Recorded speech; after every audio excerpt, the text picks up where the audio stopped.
Well, absolutely nothing, and I mean nothing about that game went according to plan for TCU as the Horned Frogs got absolutely demolished by the Georgia Bulldogs 65-7 in the college football playoff national championship game. And yes, there's some blame to go around for TCU, but you got to hand it to Georgia. They played an absolutely perfect game of football. I have not seen a game be played that perfectly, maybe in my lifetime. That's how perfect that game was for the Georgia Bulldogs. I just keep using the word perfect because, damn it was perfect. Like, TCU could have had 12 guys on the field in that game, and I don't think the outcome would have been different. Maybe they would have scored a couple more touchdowns, but I don't think that TCU would have gotten out of this one with a victory. My goodness. By the way, I'm Pete Mundo. HeartlandCollegeSports.com is, of course, how you find us covering the Big 12 Conference from top to bottom. And obviously, this has been a tremendous season for the Big 12. You can't take that away from the league. You can't take it away from this Horned Frogs team, year one of Sonny Dykes. There's nothing you can do to take anything away from what this team accomplished. Getting to a college football playoff, becoming the first Big 12 team in the college football playoff era to go out there and win a game in the playoff, beating Michigan. But it sure did feel like that Michigan game was the one that TCU treated as the national title. Like, they got there, and I know it's a cliche you can't use, right? Teams say all the time, well, we're not happy to be here. We're on to the next game. We're not just happy to be here. It sure came off like TCU was happy to be there. And that's okay. Nobody predicted this kind of season for this Horned Frogs team. What was it? 4 guys on the entire team had played in a bowl game? Georgia was fresh off a national championship last year, trying to make it back-to-back. So before I get into more of that, let's just talk about this game. All right? Let's talk about the game itself and how this all played out. Without getting into too many of the details, I'm not going to bore you with it, but just to briefly go through the game and kind of what stood out to me. So Georgia gets on the board first with a touchdown, 5 plays, 57 yards after a 3-and-out from TCU. You know, TCU had a sloppy start, false start in the first play of the game. You could see the jitters. I could feel the jitters through the TV for TCU. Georgia goes down, scores a touchdown. TCU fumbles then, and I'm thinking if Georgia goes up 14-0, game's over. Suddenly, TCU forces a field goal. And I'm like, okay, all right, 10-0. And then the next drive includes a dug-in 60-yard pass to Darius Davis. And that drive gets capped off with a touchdown. And I'm like, okay, here we go. We got a few minutes left in the first quarter, 3-point game. TCU's back in it. The problem is they couldn't stop Georgia to save their lives. I mean, at one point, Georgia's out there averaging 10 yards a play. And, of course, after it's 10-7, the game's basically a rout from there on out, right? After that, TCU scores. It's 10-7. Georgia scores a touchdown. TCU punt. Georgia touchdown. TCU interception. Georgia touchdown. TCU interception. Georgia touchdown. Halftime. 38-7 in the blink of an eye. And then second half, Georgia punt, TCU punt, Georgia touchdown, TCU punt, Georgia touchdown, TCU turnover on downs, Georgia touchdown. You following my theme? TCU turnover on downs, Georgia touchdown, TCU punt, end of game. 65-7, the Bulldogs on top of the Horned Frogs. I mean, there's nothing else to say. It was a perfectly played football game from the Bulldogs. They had 32 first downs. They were 9 of 13 on third down. They had 589 total yards. Stetson Bennett, listen, I'm a Big 12 guy. I don't watch a lot of Stetson Bennett. Nothing about Stetson Bennett looks impressive. I don't think he's got an NFL career. But to his credit, the guy's accurate. He's ballsy. He's a good leader. And he was fun to watch play tonight. 335 passing yards. Georgia had 254 rushing yards. And these are just astronomical numbers. You don't see these kind of numbers. They held TCU to under 200 total yards, not passing yards, not rushing yards, total yards. TCU. I know Kendre Miller was banged up. I don't think it would have mattered. TCU had 36 rushing yards on 28 attempts, 1.3 yards per carry. What else are you going to do? And that kid, Brock Bowers, tight end for Georgia, 7 catches, 152 yards, 1 touchdown. That dude, he would be a top 10 pick in the NFL draft this year. Here's the thing. He can't enter the NFL draft until 2024 because he's only a true sophomore. He's got 1 more year at Georgia. This guy, I put it up on my Twitter page at Pete Mundo. This guy may set the record. You know, the highest drafted tight end in NFL draft history was Kyle Pitts out of Florida back in 2021 by the Falcons. Brock Bowers, based on what I've seen from this dude, he may be a top 3 pick come 2024. I mean, that's how good this guy is. That's how unique of a talent this guy is. And then you look at what Georgia's defense did. I mean, 9 tackles for loss, 5 sacks, and that was really the difference. Max Duggan. Now, I thought there were times when Max Duggan sat in the pocket too long. Early in the game, when it was still a game, I thought Max Duggan should have taken off a couple of times. I thought he had opportunities to use his feet to gain valuable yards to keep drives moving. He didn't do it. Instead, he was in the pocket for 5, 6, 7, 8 seconds and trying to heave it downfield. And then the TCU offensive line started to get worn down. He didn't have the time, and he was just getting blown up back there. He was wildly inaccurate. One of his interceptions, Quentin Johnston was, I don't want to say wide open, but he would have had him on a crossing pattern over the middle, and he threw it over his head, and it got picked off in the first half. I mean, he didn't play a good game.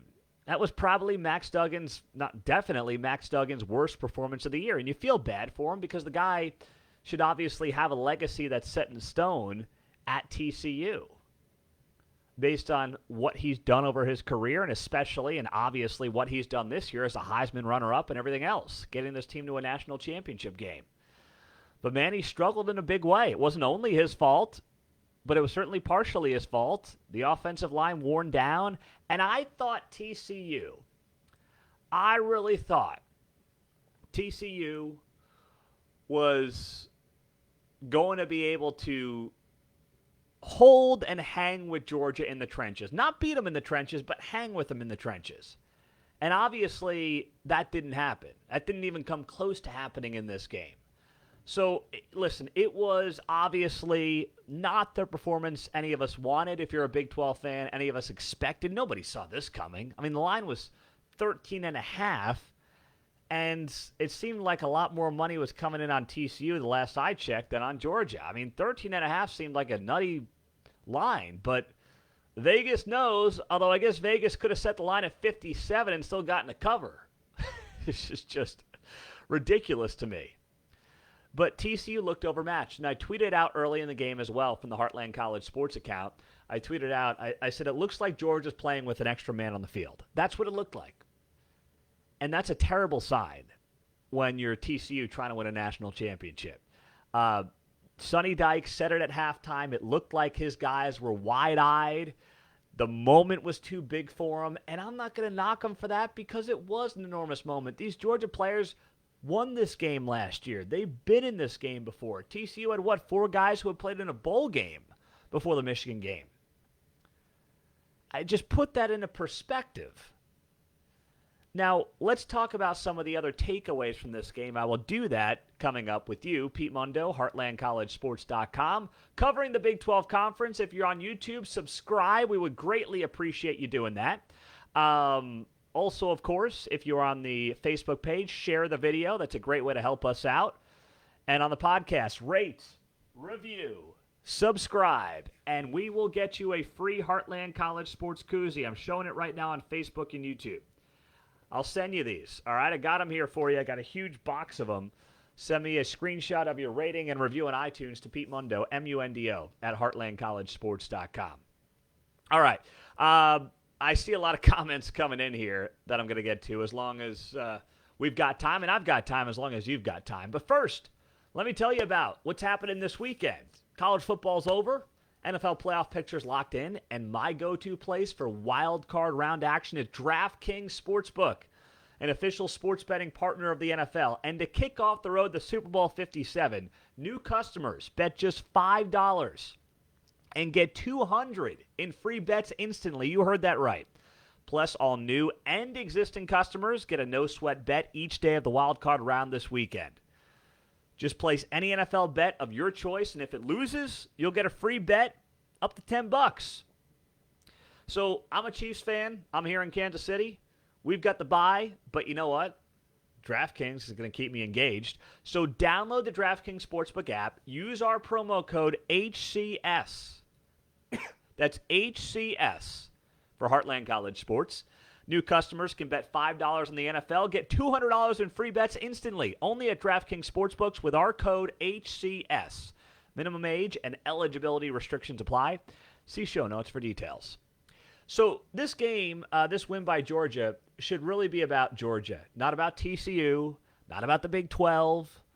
See, I told you the Big 12 doesn't play any defense. The Big 12 stinks. Don't do that garbage, please. That's hot garbage. They just beat the Big 10 champion in the semifinals and scored 50 on them. This is about Georgia. This game, the storyline of this game is not SEC. All right? It's got nothing to do with Kentucky football. It's got nothing to do with Ole Miss football. It's got nothing to do with Florida football. Don't make this about the SEC if you're an SEC fanboy out there. It's not about you unless you're a Georgia fan. This is about Georgia establishing itself as the clear, preeminent college football program out there today. That's what this is. This is about nothing else. Yes, TCU got smoked. It was not their night. I think that in large part, Ohio State nearly pulling off the win against Georgia refocused Georgia, and they came out and they blew the doors off the Horned Frogs. I'm not taking anything away from what happened. But this night is about what Georgia is. Georgia and Kirby Smart has taken the mantle away from Nick Saban as the top coach in the sport and the top program in the sport. And right now, it's not close. There is a big gap between 1 and 2 in this sport right now. That's what the College Football Playoff Championship game was about on Monday night. And that's the storyline coming out of this game. You know, I saw some people, Nick Saban was obviously on the pregame show and the halftime show. And I saw some people saying, I kind of feel bad for Nick Saban. He's got to talk about Georgia and Kirby Smart, because Kirby Smart was, of course, on his staff, defensive coordinator, the whole thing. Why would you feel bad for Nick Saban? Excuse me. Why would you feel bad for Nick Saban? Tell me why. The dude signed up to be there. Nobody put a gun to his head and, Nick Saban, you better show up to this pre and halftime show on ESPN. Nick Saban chose to be there. He knew this was a possibility. He knew he was going to have to potentially wax poetic about Georgia football. He signed up for it. There's no sympathy. No sympathy whatsoever, nor should there be sympathy for Nick Saban. He took that job, he picked it, and guess what? He had to watch one of his proteges take the mantle from him as the new face of college football. And that's what the Georgia Bulldogs are right now. No ifs, ands, or buts. No conversations otherwise. They're the team to beat. And now, TCU and Sonny Dykes, he's got a great recruiting class coming in. He's got great transfers coming in. TCU is going to be the favorite in the Big 12 next year. They should be the favorite in the Big 12 next year. And I don't want to see other Big 12 fan bases ragging against TCU's performance. TCU beat every one of you jokers at some point this season. They got to the regular season undefeated. You didn't beat them. And you're going to rag on TCU, the first Big 12 program to get to a national championship game? I get it. The game didn't go how any of us wanted it to go. I'm with you on that. I'm a Big 12 guy. This is what I do. I've had this site, this platform for several years. Excuse me. This frog in my throat. Not a horned frog, just a frog in my throat that won't go away. I wonder why. But if you're another Big 12 fan from another program ragging on this team tonight, this was embarrassing for the Big 12. This was not about TCU. This was not about the Big 12. This was about Georgia and what they showed, what they brought to the table. That's what this game was about. Let's get to some of your comments on Facebook Live. Travis says TCU will not win more than 6 games next season. That's based on what? Based on what? I mean, come on. Do you see who they're bringing in? They got 4- and 5-star guys they're bringing in the transfer portal. They're going to be just fine. David writes, I'm not a TCU fan, but at least they made it to the national championship. Only one other team did that. That's exactly right, David. Well said.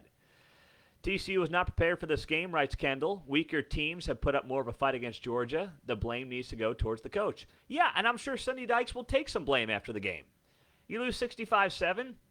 It's fair to say, did you prepare the team the best way possible?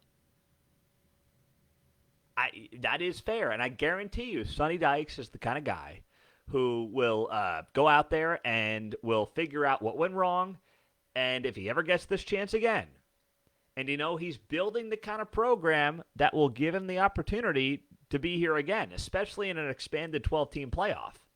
He'll have the opportunity to be here again. I'm not saying he's going to get here again, but he will have the opportunity to be here again, no doubt in my mind. He'll probably do things differently. He'll do things better. I mean, think about it. It just, everything about tonight, everything about this game seemed too big for everybody. I see some other comments. Pete still hates Baylor. We're not talking about Baylor tonight. I don't know what Baylor's got to do with this game, got to do with the college football playoff championship game. Scott says, boy, you predicted wrong. Yeah, I did. I thought TCU would win. Crazy, dumb, bad pick. Call it whatever you want. I'm man enough to own it. I will own it. I have owned it. I am owning it. No doubt about it. Bad pick, and you can say whatever you want about the pick. Not a good pick. I'm the first one to tell you. Oh, brother. But listen, I'm looking at this Big 12 season, and I'm saying to myself, this was a heck of a year. This league confirmed that it was the second best conference in America after the SEC. The advanced analytics show that by all metrics. Top to bottom, it was. You got a team to a national championship, which has not happened in the college football playoff era. It was not OU or Texas, and I'm not knocking OU or Texas when I say that, but I say in the best interest of the Big 12, having one of the other 8 schools in there was a big deal. In fact, the last 2 Big 12 championship games, OU and Texas hasn't been in either of them. And if you're just talking about the future of this league, that's important, that matters, that's valuable.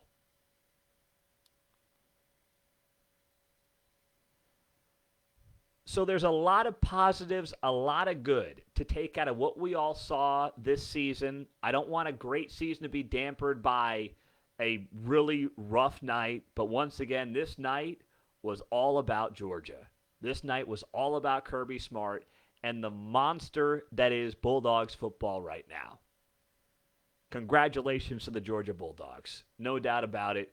You guys are the class of college football. You earned it. You deserved it. And TCU, heck of a season for you guys as well. TCU has nothing to be ashamed by. I know this night in no way went how anybody wanted it to go, but they have got nothing at all to hang their heads over because this team put together a season that we are going to remember here in Big 12 country for years to come. No doubt about that. Thank you guys for being here. Hey, don't forget, I know college football's over. The NFL's here this weekend. On DraftKings, use our promo code HCS. New customers can bet $5 in the NFL and get $200 in free bets instantly. That's our code HCS at DraftKings Sportsbooks. Thank you for being a part of this show, by the way. This show's not going anywhere. We have built up the YouTube channel this season. We've got a lot of content coming your way the offseason. Hit that subscribe button. Thank you for being here. Rate, review, subscribe to the podcast as well. You get those free koozies when you do that. And you send me a screenshot of your rating and review to Pete Mundo Mundo at heartlandcollegesports.com. Trust me, we're not going anywhere, so stay tuned to the show. I'm seeing some of you say, see you next season. I'm here. I'm doing shows 2-3 times a week until football starts again. So hopefully I'll see you in a couple days. We're going to do a show in a couple of days. Love all you guys. It's been a great season. I can't thank you enough for helping build this product and this website and this platform, Heartland College Sports, into a place where millions of Big 12 fans flock to every month. I never thought it would get here, and here we are. And it's because of you, your word of mouth, sharing this show with your friends, with your family. So thank you from the bottom of my heart. It's allowing us to expand. We've got team-specific podcasts now. We've got a Kansas podcast, Jayhawker Talker, a K-State podcast. We've got a Texas Tech podcast, a TCU podcast. We're working on adding more to the equation as well. So just search Heartland College Sports, and you'll get all the podcasts that you want. Thank you so much, guys. Please do continue to stay on board with this show and what we're doing. We have a lot of great things coming this year, and we'll talk to you soon. I'm Pete Mundo, heartlandcollegesports.com. Take care. Have a great day.